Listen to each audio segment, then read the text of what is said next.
it'll later come to student conduct. It might also come to care.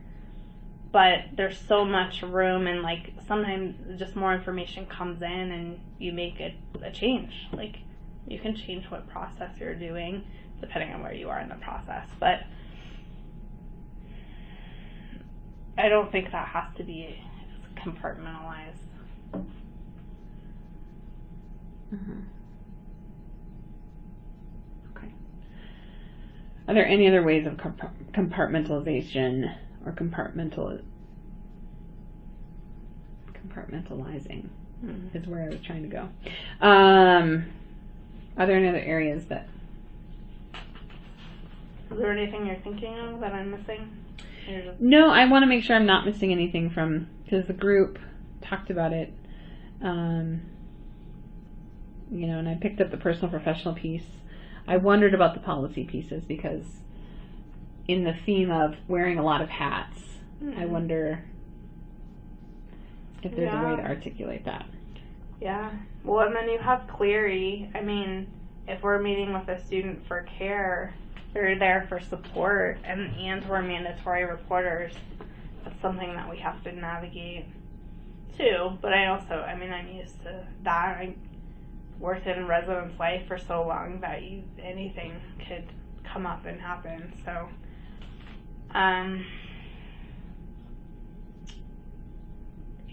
I don't see it as, I interpret compartmentalization, whatever, as a division. And there aren't divisions too much. It's more of like, everything's all together, and there's several different hands coming in to manage it when we're talking about policies and cases and how to work things. There's all sorts of things that can come into play. So no, I don't have any other thoughts on that. Okay. Thank you. Mm-hmm. So I want to go next to the trainings piece, because when it was brought up, I had been wondering, that was in my kind of thoughts around what we all do, but it hadn't come out to me as an area to explore. Okay. But I loved what the group kind of went to with it. So which trainings have been most important for your work?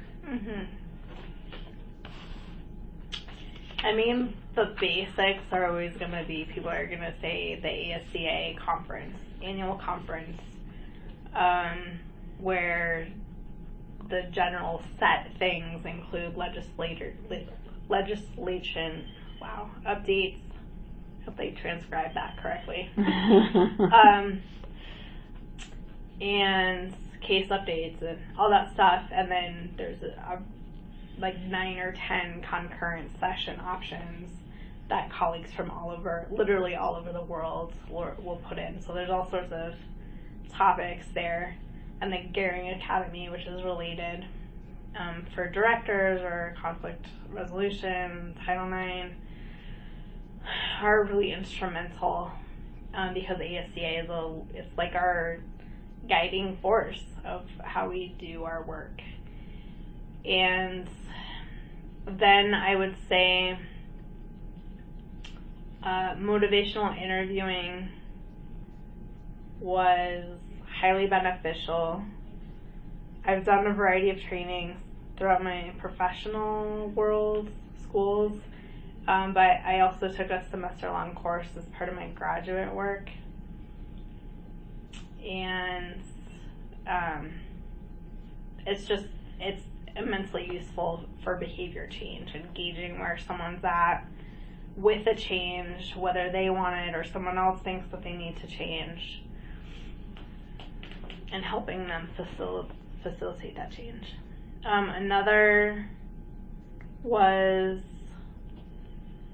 related to sexual assault interviewing techniques and understanding more trauma-informed interviewing, and it was also helpful for someone to say, even though after it felt really obvious, that the respondents too have trauma, and whether it's related to the case or totally different, but how to treat everybody and how to interpret answers.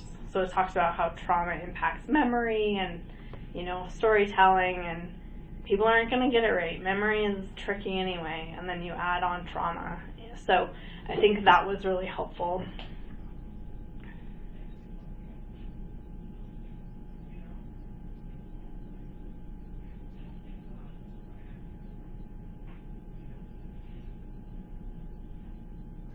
I do trainings all the time. I don't know. And I guess the other category would be, and it's a huge category of a lot of different trainings. I don't have a specific one, but in regards to social justice and inclusion, identities,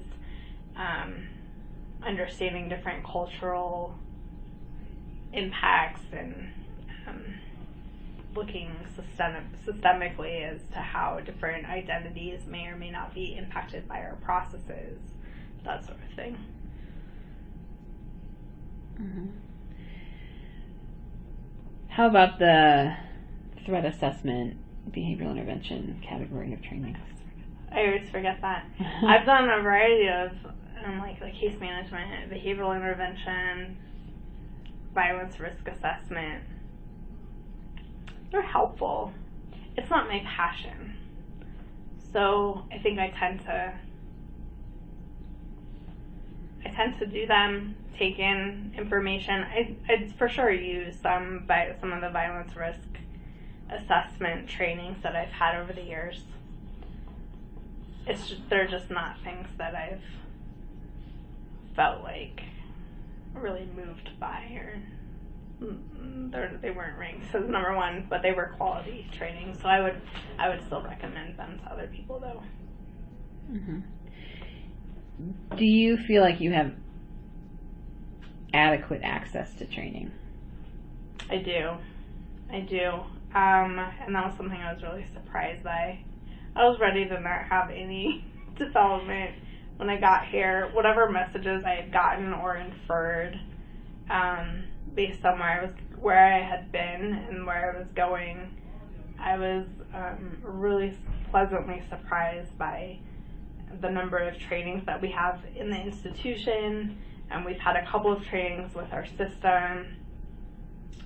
My supervisors have always been really supportive of going to training, so they're in state or getting to a national conference. And our current VP is really supportive in wanting us to do that. And I think they understand, my current supervisor and VP, or at least my supervisor, I haven't talked to my VP about it, but she understands the need for people in unique positions to have the quality training for those unique positions. Those aren't things that we can get from CCD, so we need to be going outside. There's also been a lot of access to books, which I've only read one or two of them, but I had a whole stack of ones to give to the new staff. So when we have downtime, I had them choose a couple of books for them to get up to speed with topics that impact community college and specifically. Mm-hmm. I like the language that you use, calling it a unique position. Thank you. I'm wondering if you could talk more about that. What makes it unique? Well,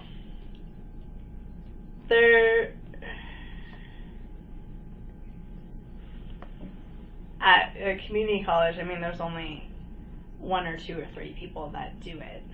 So in the context of that answer, my supervisor can't train me on things, and nor can anyone above her, and nor can any other departments. There aren't people there with past conduct experience or past care experience, as far as I know.